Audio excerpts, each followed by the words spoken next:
Samantala, malaking bahagi po ng Western Pangasinan makakaranas po ng emergency power interruption. Para sa detalye ng balitang yan, kasama natin Idol Neil Muyano.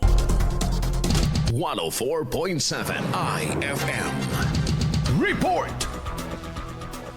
Inaabisuhan ng Pangasinan 1 Electric Cooperative o Panelkuan ang publiko na magkakaroon ng pansamantalang power interruption sa malaking bahagi ng Western Pangasinan ngayong araw, Marso 24, 2026 sa dalawang schedule mula alas 4 hanggang alas 4:30 ng umaga at mula alas 8:30 hanggang alas 9 ng umaga. Ang interruption ay kaugnay ng emergency pull-out ng 5 MVA power transformer sa Bani Substation at ang pagbubukas at pagsasara ng ABS Bani. Apektado ang buong mga bayan ng Anda, Agno, Bani, Bulinaw, Burgos, Dasol, Infanta at Mabini, pati na rin ang lungsod ng Alaminos. Pinaalalahanan naman ang mga residente na maaring ma-energize ang linya bago ang nakatakdang oras, kaya't panatilihin ang maingat na paggamit ng kuryente at kagamitan. Kasama mo mula rito sa FM News Tagupan, ito si Edwin Meno, Tatak IFM.